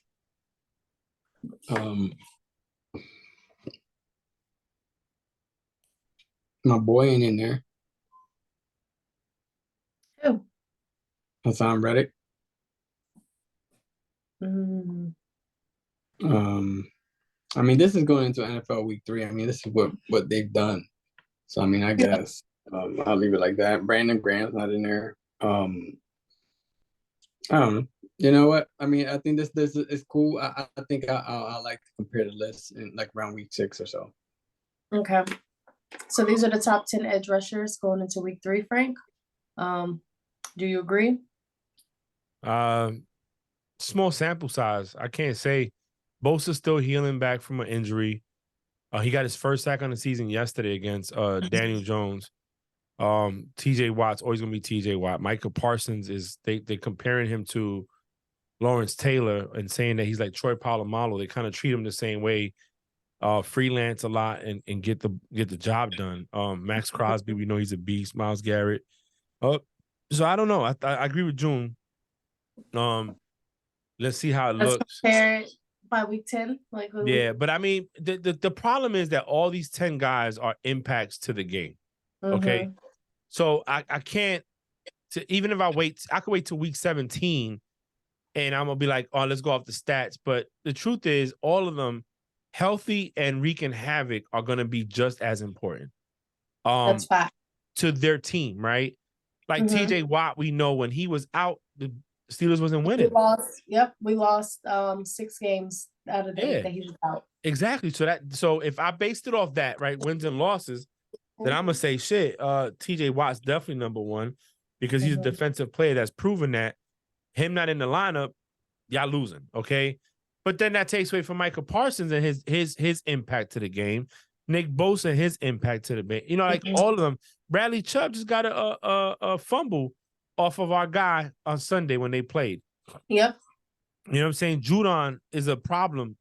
You know, Highsmith is another problem. Brian Burns, I don't know much about him, to be honest. Yes, he's great. He has a huge impact when it comes to that Panthers defense. He's also a product of Florida State. So I watched him in Florida State. Okay, too. So you got a little insight. You know, the rest of these guys, Josh Allen, I know about, Max Crosby, you know, so it's one of those things where yeah, we can wait 6 weeks, you know, into week 6, week 7, week 8. But these guys are always going to make the top 10 list. It just matters who you like more, I think. You know? Yep. All right. Next top 10, we have top 10 interior D-line going into week 3. At number 10, we have Javon Hargrave. Then we have Grady Jarrett. Then Jeffrey Simmons. Then Derek Brown. Then Jonathan Allen. Then DeForest Buckner. Then Quinnen Williams. Then Dexter Lawrence. And Aaron Donald. Then Chris Jones. Do we agree? No, I don't. I will put Quinnen in the top 3 and put Aaron Jones number 1. Aaron Donald? Yeah, I said Aaron Jones. Yeah, you combine them. You get Aaron Jones. So I would move. Donald. Yes, Aaron Donald should be number 1 in my opinion. Chris Jones, why are you giving that much high praise? Why? Because he came back and his team won. If anybody thought that the Chiefs were going to lose 2 games in a row, forget about it. What was more impactful, Chris Jones being in the game or having Travis Kelce back? I think Travis Kelce back. You know what I'm saying? Again, Aaron Donald in the Super Bowl single-handedly Sorry. changed that game Mhm. to win a Super Bowl. You know what I'm saying? Like we was like he by himself impacted so much that they won a Super Bowl because of it. You know, so Quentin Williams is a problem. I watched him on Hard Knocks, and I watched him play the game. It's Mhm. unfortunate that he's in the Jets, but I would definitely move him top 3, like you said, and I'm putting Aaron Donald number 1. Chris Jones, what? Number 1? Get out of here. No. Okay, June, would you change anything about this list? Yeah, no, I'm 100% take Chris Jones out of there. He didn't play week 1, and though he came back in week 2, he still wasn't there week 1. And Mhm. because he's there and he didn't play the first game, I don't like this list. Okay, next list. Top 10 best safeties. So at number 10, you have Jordan Whitehead, then you have Tyrann Mathieu, then Antoine Winfield, then Javon Holland, then Tala Hifanga, and then Talanoa Hifanga. He goes by Tala. His actually his first name is like 25 letters long. Then you have Justin Simmons, then you have Kevin Byard, then Jesse Bates, then Derwin James, then Minka. Do we agree with this list? Again, is another list that I don't agree with the standings, but I think Talanoa Hufanga should be in the top 3. Jesse Bates has also proven himself on that Atlanta Falcons defense. I think that pickup in free agency was worth it. So I will put at least Talanoa number 4. Ufanga definitely up in the top 5 for me. I would bring Jordan Whitehead. He got 3 picks in one game against Josh Allen. Bring him up as well. Yeah, I would bring him up. Minka being number 1, I don't really care. It's fine. I'm with it. Derwin James, I don't know. The Chargers defense they've been struggling. So to have you in the top 2, you're the highest paid. Watching both of their games, it's like he's the only one doing something, if that makes sense, you know? Yeah. And that's why I'm like, like that defense, like Derwin James can't do everything by himself. Asante Samuels was a big impact as well in week 1 against the Dolphins, but where was Asante Samuels week 2? You had Derwin James by himself trying to pick up Derrick Henry to tackle him by himself, while the other defensive linemen, who's supposed to be the first ones to try to stop him, are standing there watching someone in the backfield run up to tackle him. Okay. Now, I mean, yeah, like I said, Minka's fine number 1. I would definitely bring up Whitehead and Ufanga up. You just hear their name more. In my opinion, you hear their name more. That's what you hear. Watching a lot of this different news or sports shows in the morning. I haven't heard the Honey Badger's name in a minute, to be honest. Yeah, facts. June, would you add anybody to this list? I mean, it's crazy because, I mean, they didn't even put in here, what's his name, CJ Gardner, you know? And yeah, he's hurt. I get it. But he played last week. I don't know. I have to wait till week 6. You know, I think that's a fair assessment then. Who's the best safeties? All right, and top 10 off-ball linebackers. So we have Devin White, Patrick Queen, Quay Walker, Shaq Leonard, Bobby Wagner, Levante David, Matt Milano, Demario Davis, Fred Warner, and Raekwon Smith. Do we agree? I say yeah. Yeah. Milano probably might be. Actually, you can't even do that, bro. Like this list right here is dope. Raekwon Smith is a problem. Big Fred Warner is a big problem. Demario Davis. Matt Milano was all over the field when the Bills played last time. Levante David and Devin White, you know what they are. Bobby Wagner, in his old age, he's still getting it. Shaq Leonard knew who he is. Walker and Patrick Queen, another guy in Baltimore that's killing the game. Yeah, this right here is fine. You can. It doesn't matter which way you put them. The list is right. You know. And last one. So we have top 10 cornerbacks. Look at Jude's face. I knew he was gonna make that face when he seen that one. All right, so at number 10 we have Stephon Gilmore, then Charvarius Ward, then Tyson Campbell, then Darius Slay, then AJ Terrell, then J.R. Alexander, Sauce Gardner, Marshawn Lattimore, Trayvon Diggs, Patrick Surtain. So only thing I would change with the injury, of course, this came out yesterday morning, but going into week 3, I would take Trayvon Diggs off this list. Yeah, because he ain't playing no more. All right, June, you made a face. Let's let June go first. You made a face like you saw a ghost. What happened? I know Darius Slay dropping down one number after week 2. Going into week 2 from number 6 to number 7. Honestly, it should be higher than that. It should be maybe number 1. Patrick Surtain, hey, you're good, buddy. But that defense just gave up, over 21 points. And made Russell Wilson, let's ride, look a little bad. So bam, he's gone. Trayvon Diggs, my dude, you good. But shit. Slay got as many interceptions as you has, except Slay ran his back for a pick 6. Marshawn Lattimore, he's a rough corner, man. I like the way he plays. I'm always gonna know Lattimore for that beef that he has with Evans, to be honest with you. I think that's a solid beef. Sauce Gardner, I think he's young in the game. He's good. No, he's good. I'm not knocking any of these folks up here, but I mean, maybe I'm biased, but I think that Darius Slay is probably the best one up here. There's no way Trayvon Diggs is better than Slay. Get the fuck out of here. Not you, but whoever made this list. Honestly, I don't have a bias in this. Wasn't Jair Alexander the one that locked down Justin Jefferson last year? I think it was Slay. It was Slay. No, it wasn't Slay. No. It was J.R. Alexander. It was J.R. Alexander, and he also locked down Tyreek Hill in the game against the Dolphins, and then he did that iconic interview where he was talking about.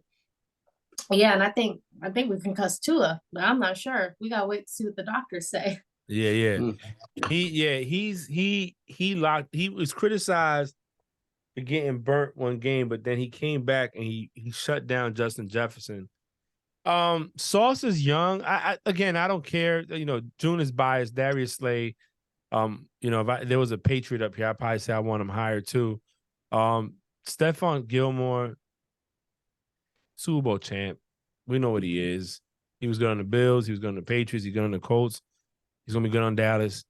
Yeah, I don't have a problem with this list. I mean, because June's my man, we could move Slay up. Let's say top 5. Top 5. Yes. Let's say top 5. And that's because we could move Trayvon Diggs out and move him up. Get out of here, bro. Next. Nah. I would say move him up. Darius Slay has proven himself to be a good key component to that defense. Like I said, I don't think you could.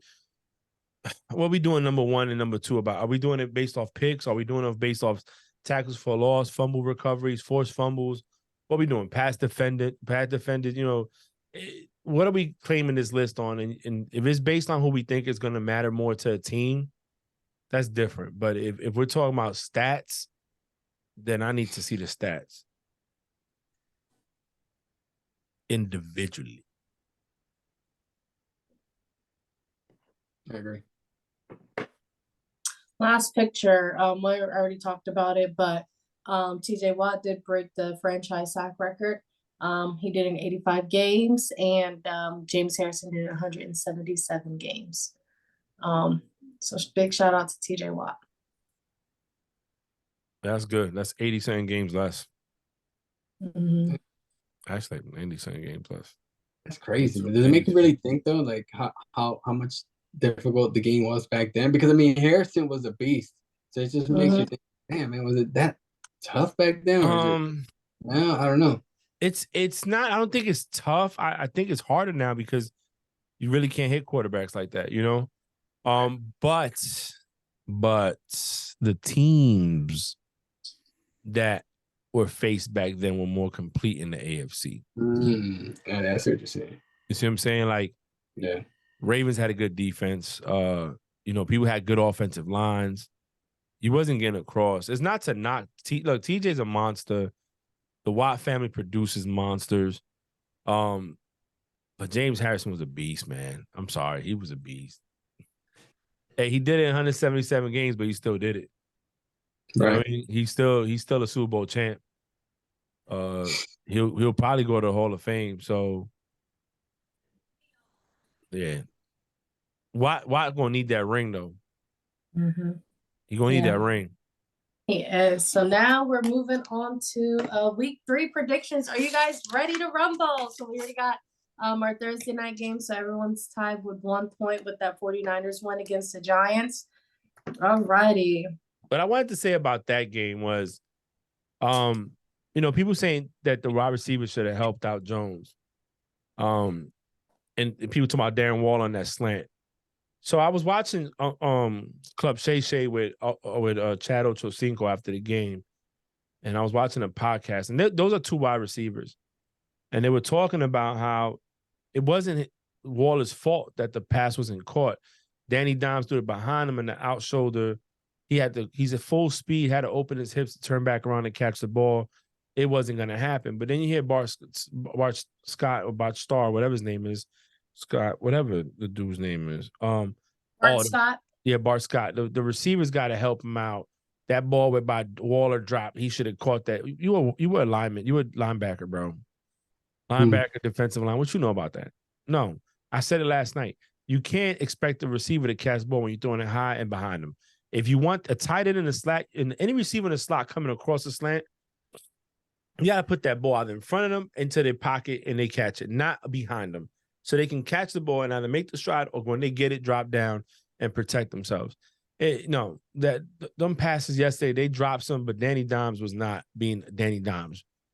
He was like Danny Pennies, and I don't agree with Bart Scott. You know what I'm saying? Yes, it was a close game, but again, the 49ers and Kyle Shanahan are not going to give you a game. They're not going to throw the game away just because they can do it. Debo, we saw Debo. They converted a couple of 3rd and 15s with screenplays. Let that sink in with screenplays. That means the motherfucker had to take the ball 15, 16 yards. I think Debo was on a 15-yard needed, got 30 yards. McCaffrey, the same thing. They were getting Kettle across the middle of the top, getting it with the look. They're playing the game smart. They got a strong defense. I like what I saw. I think last night it just solidified the 49ers even more as a contender than anything. Yeah. Purdy, bro, he threw for 310 yards and 2 touchdowns. Their offense is way more identified than the Eagles' offense. He did not have better stats than Hurts. He don't have to have better stats than Hurts. They what won. You mean, bro? We just compare. You comparing Purdy to Hurts, the Eagles. I said the team. Yes. You said Purdy. Yeah, Purdy. He's the quarterback. Yeah. But he's 3-0, and nobody's questioning their identity or whether they should be 3-0. Look, they're not even talking about the Eagles as going to the Super Bowl, bro. They say Cowboys and 49ers. Eagles are not even mentioned. They say Eagles need to find their identity first. You know what's crazy? That you're praising the team that beat the New York Giants. You know how bad you just talked about Donnie Dimes? You just talked so bad about him. And they almost lost to the Rams. Yeah, almost. But they got to win. Rams. And if Cooper Kupp was there, they would have lost, hands down. We don't know that. He wasn't there. He would have ran all up. Nakao was doing his thing. No, that rookie's doing his thing. Here's what I'm saying. You can say what you want to say. I just gave you valid reasons. Okay, can we get to week 3? And I'm gonna give you valid reasons. 3-0. All right, it's just what it is. Let's get to week 3. Okay, you guys are ready. So, we have Tennessee at Cleveland. Frank. Tennessee at Cleveland. Oh man, I'm going Cleveland. I'm going Titans. June. I'm going Cleveland. Should have won last week. That damn missed call. Hush your mouth because Deshaun Watson shoved a ref, which is an automatic ejection. Yeah. I didn't see that.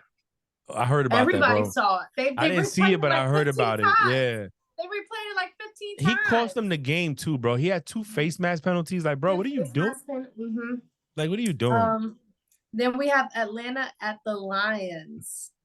Frank, Lions. June. CJ Garner ain't there. Atlanta's 2-0. And Bree said they're serious. Oh, me saying they're serious is June. Every said they're serious. All right, I'm going with Detroit. You're going Lions? Yeah. I don't know. I feel like Atlanta could upset. Me too. Jesse Bates. I feel like Jesse Bates is Armand St. Brown. So I don't know. You just made me think about it again. All right, I'm sticking with Detroit.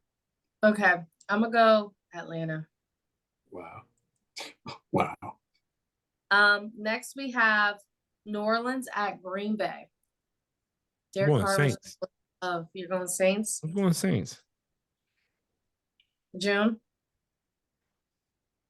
This is week 3 for them or week 4? Week 3. Week 3. I forgot. You just said Purdy's 3-0 against the Giants. But yeah, no, he's not 3-0 against the Giants. He's 3-0 on the season. On the season. I'm gonna go with the Saints. I'm going Green Bay. And Kamara, this is the last game before Kamara comes back. So how much more dangerous do you think they'll be? Yeah, I'm gonna go Green Bay. I want Atlanta to stay in that #1 spot in that division. Next we have Denver at Miami. Frank. Miami. You think that that defensive player is going to cause Tua a concussion? He better not. I spelled Miami MAIAM. Miami. All right, That's June. not.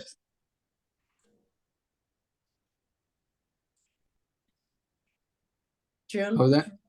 Miami or Broncos? Gosh, can't believe you asked me that question. I'm going Miami. Waddle's out, bro. Right? Yeah, Waddle is out. Yeah. But Tyreek is. I'm gonna go Miami as well. Next we have Chargers at Minnesota. I went Chargers. I don't think they'll go 0-3. But will the Vikings also go 0-3? That's a good one. Going Chargers. Jim? Yeah, Chargers too. Next we have New England at New York Jets. Frank. I'm going Pats.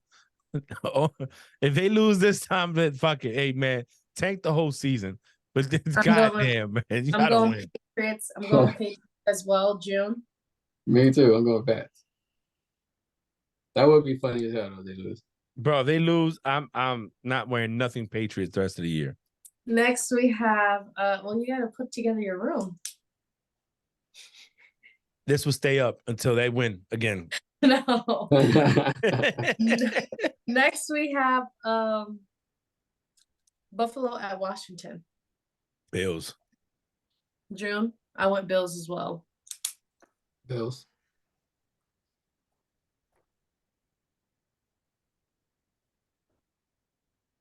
Next we have Houston at Jacksonville. Frank. Houston at Jacksonville. I'm going Jags, bro. I'm going Jags. Same. June. Oh yeah. Okay. You going to that game, June? I'm really thinking about it, to be honest with you. The tickets are really cheap, like really cheap. What's really cheap? Like the seat there where I want to sit on the field, they're $400. And if you compare those against any other team, they're like $1,300 or $1,100. The same exact seats. Next, we have Colts at Ravens. Frank. Ravens. June. Ravens. Against Gardner Minshew. You don't play for the Eagles no more. Get that out of there. Next, we have Panthers at Seattle. Frank. You said Panthers at Seattle? Mm-hmm. I'm going Seattle. And Andy Dalton or Geno Smith. That changes everything right there. Andy Dalton with Andy Dalton with Adam Thielen, Hayden Hurst, and Miles Sanders versus Geno Smith with DK. Seattle. I'm going Seattle. June.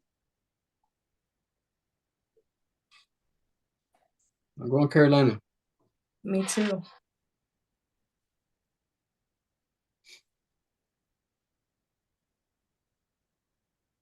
Okay, next we have Chicago at Kansas City. Frank. Chiefs.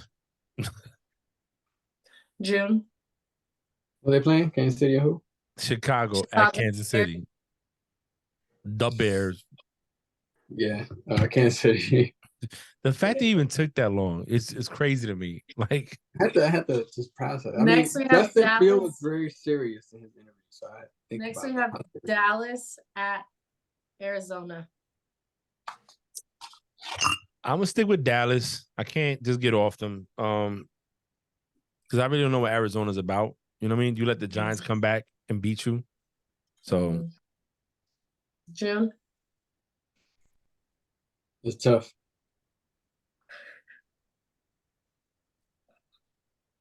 It's tough. I don't want to pick any of them, to be honest with you, because I don't like getting it. bro, But I'm going with Dallas. Are y'all gonna fucking win? We're gonna win. yeah, James okay. Conner said y'all gonna Wow, I see you. I see Cowboys. you today. Okay. You went Cowboys, June? Yeah, unfortunately. You drinking? He been drinking. June don't ever drink on a podcast. That's why I was like, you're drinking? Blue Label? Oh, it's a gold. Oh. Hey, you.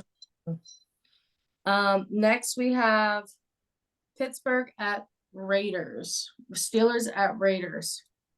I'm going Raiders. I think no, I'm going Pittsburgh. I think the Steelers will get it together this game. You know, Devontae Adams is out, so and Jacoby Myers even playing. I think Steelers got enough to they got something to prove, and I think they'll be fine. June? They're playing Vegas. Mm-hmm.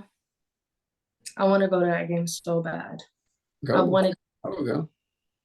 That's in 2 days. Yeah.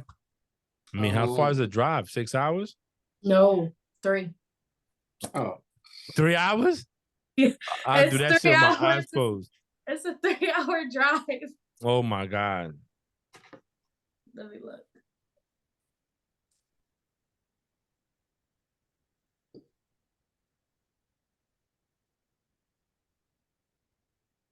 Oh, well, there's traffic right now. So it's 3 hours and 36 minutes. Yeah, still. That's like driving to Maryland. I would do it. Yeah, I will have to buy a ticket and figure out what I'm gonna do with my dog. Yeah, that's crazy. I should have planned it better. 3 hours? I would go. 3 hours. Yeah, like when there's no traffic, it's 3 hours and 2 minutes away, Vegas, from my house. Look at that shit, bro. 3 hours.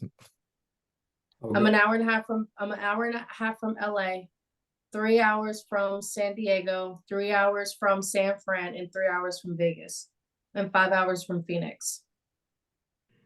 I think I'm in a perfect location, you know? I mean, still 3 hours. 3 hours, 3 hours. All right, what's the next game? June didn't pick his thing. I said the Raiders. I think Garoppolo. Yeah, I think Garoppolo's gonna throw about 400 or 500 yards, break a record. Are you being serious right now? Before No. I'm about to write Raiders. I got a question for him. When we're done asking these picks, I got a question for him. I just Who want are you picking, June? Go Raiders. Okay, I'm writing Raiders. You can't change it. And don't say JK. I just wrote it. Okay. Okay. Next, we have Monday night, Philadelphia at Tampa. Frank. I'm going Philly. I'm going Philly. June. I can't get off that wagon yet. I got to see more, even though I think they're suspect, but you know, I don't think they're that suspect to lose to Tampa Bay. June, I think I'm going with Hurts. You know, Hurts in my squad. all right. Let's go. I'm gonna go with Tampa Bay, TAMPA. I think that Baker Mayfield's gonna go for 400, 500 yards. I think this game he got the weapons to do so. Hey, can you shut her off? Can you put that shit? What? Did you hear what she said? She said Baker's gonna throw over 400 or 500 yards. You just said Jimmy Hey, G was you gonna just do said it. that Jimmy G was going to do it against her team, and So I why think can't Baker Mayfield do it against and your Baker team? has a way better chance of hitting 500 yards in a game than The Jimmy Baker G. has way better offense than the Raiders right now. So yeah, so I'm gonna go Tampa Bay. I'm gonna go Tampa Baker Buccaneers. So I'm Are you actually going serious? Eagles. I'm going Eagles. I was just saying that to like really get you riled up and cry and throw a little tantrum.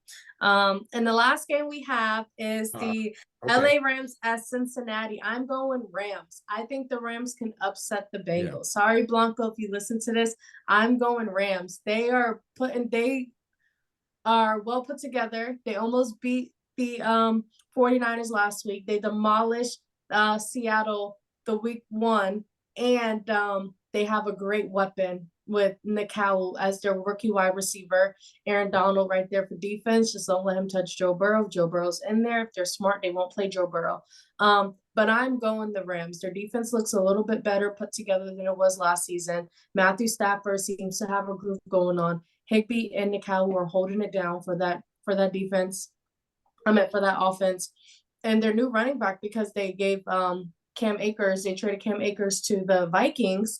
Their running back is a lot more consistent than Cam Akers. I will always love him. He's my FSU baby, but consistency is the key. I'm going Rams with the upset. I'm going Rams because I don't want them to play Burrow. I think playing Burrow would be a mistake. I don't think Burrow needs to play this game. Yes, they'll probably fall to 0-3, but it's okay. I'd rather protect my franchise quarterback than lose him. So, June? Is Cooper Kupp back? No. We're going Cincinnati, 400 or 500 yards. Chase has about 180. Higgins have about 250. bro, what the fuck is everybody going for 500 yards? June, everybody. June said the Browns are going 500 yards. June said the Panthers are going 500 yards. June said the Raiders are going 500 Listen. yards. So we done with the picks, Bree? We done with the picks? Yeah, we're done with the pick. All right. I got something for you, right? One quarterback is 40 of 56, a 71.4% completion rate, has thrown for only 363 yards, 2 touchdowns and 1 interception. Okay. The other quarterback is 61 of 91 with 67% completion, has thrown for 736 yards and has 4 touchdowns to 0 interception. Who are you picking? Wait, say it one more time. All the stats or what you want to know? The second one. Okay, quarterback B, 61 of 91, 67 completion percentage, 736 yards, 4 touchdowns and 0 interceptions. And then what was the first one's numbers again? 40 of 56, 71.4. Look, my phone, I don't have my phone. It is right here. No, I'm not asking. I just want to know who y'all going to pick. No, because I'm going to try to guess it. 40 of 56, 71.4, 363 yards passing, 2 touchdowns, 1 interception. 40 to 56. How many yards? 363. 363. How many picks? 1. What week? We're just going right now for the NFL, this NFL season. So this current season. Just this current season. Which week did he throw a pick? I'm not going to say all that. Because it's what I want to know is who would I you want go to guess with? it first. I already know I'm who I'm definitely going gonna go. I'm gonna go with B. I'm gonna go with quarterback B. But let me guess, Okay. because I'm trying to I'm think going- of. Because I study everyone's fantasies, like their teams on their fantasy. So I study what each person's like Yeah. players are getting them. I know who I'm going with. How many? You said four touchdowns. How many interceptions? 0. Because that could be 2 people. And I don't. No. How many total yards again? 736. Yep, it's not him. Brock Purdy for number 2. Yep. Am I right? Okay, I was gonna say Justin Herbert. Justin Herbert didn't throw that much yet. Nope. All right, Brock Purdy. So Brock Purdy for number 2. Mm-hmm. And then the first one is kind of is tricky. Canceling out AFC because all the quarterbacks on the AFC threw either 0 or more than 1 touchdown or more than 1 interception.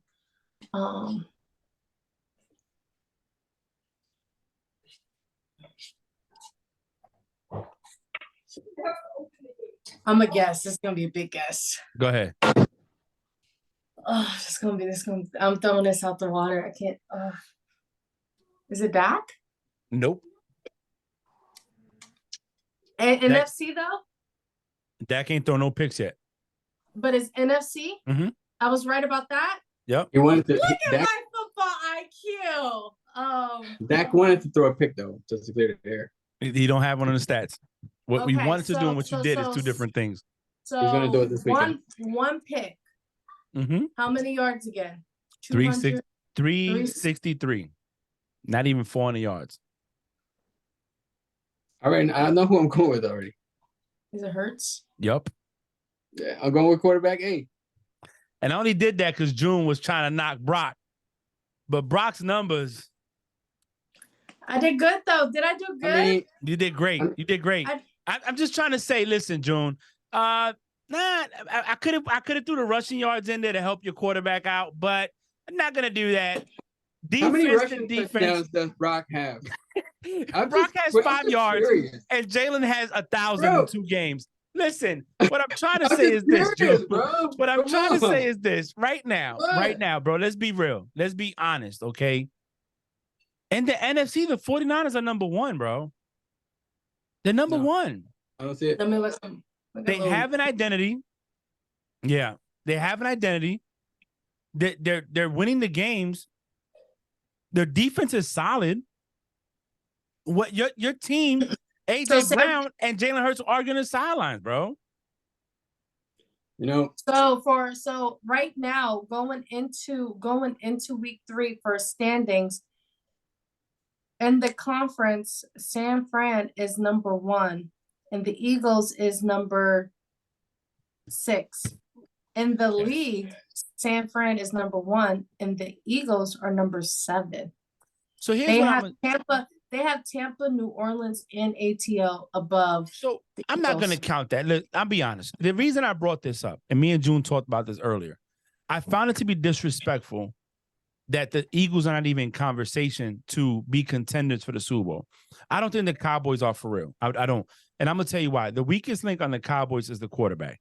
And as long as your quarterback is the weakest link, and now your defense took a massive hit with Trayvon Diggs gone, I need to see that defense still perform like they were doing. Right now, the Cowboys differential in standings and stats, bro. Like this is not even a game.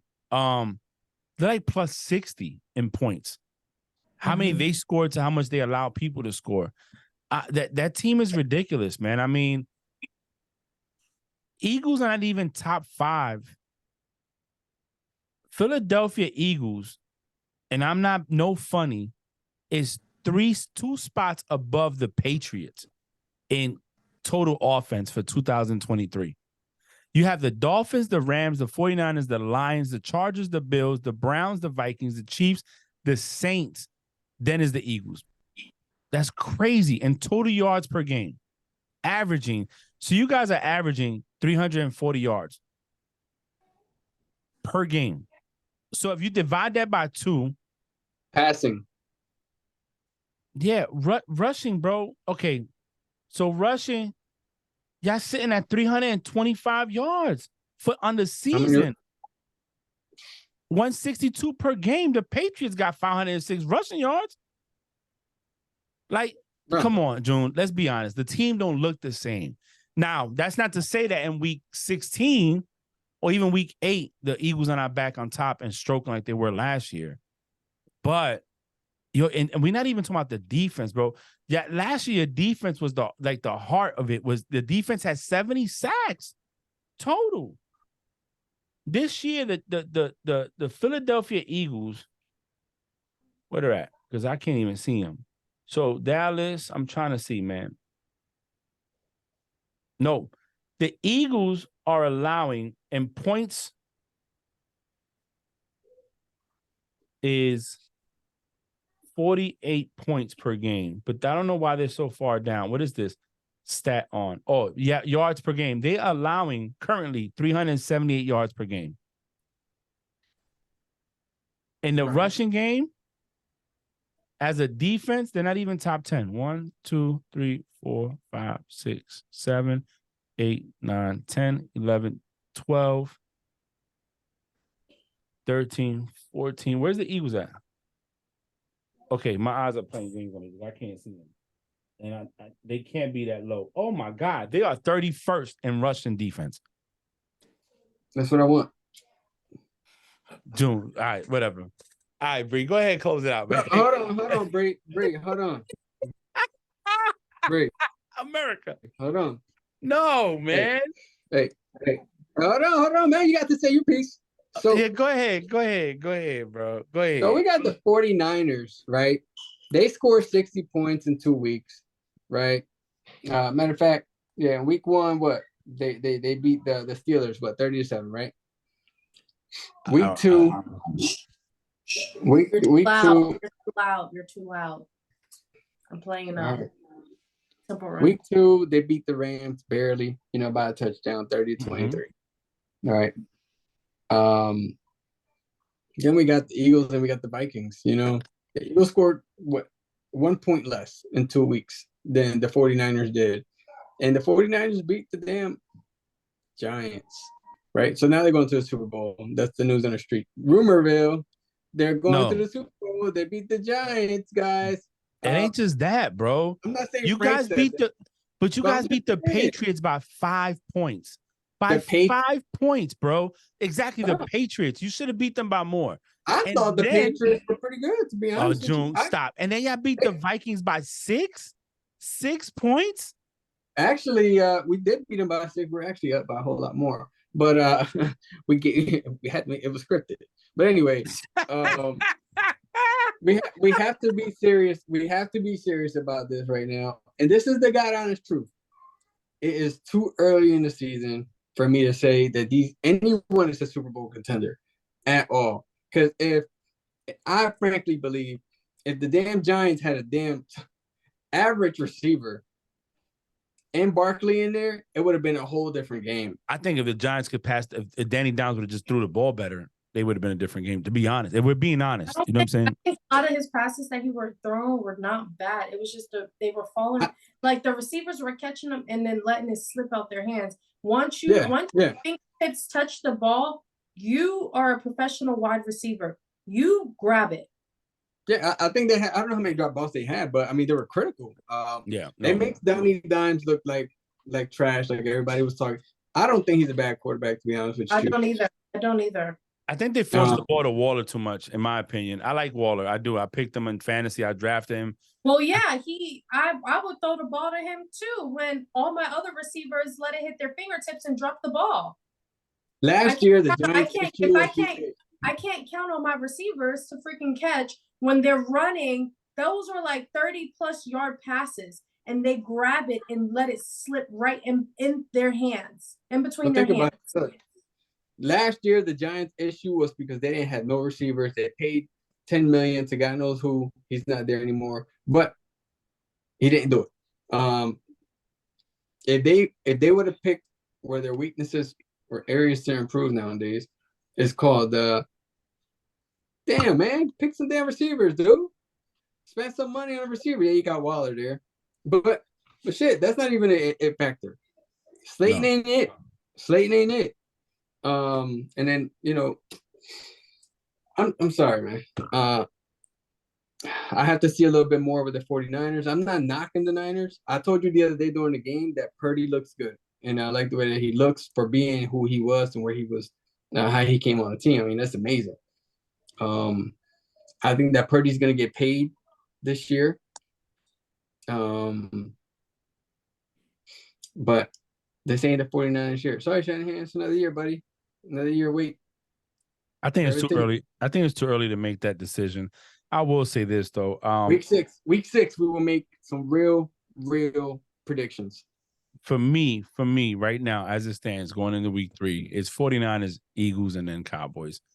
I've told you this, and it's not that the Eagles can't be number 1, and it's not like I'm hating. I just don't like what I've seen. You know what I'm saying?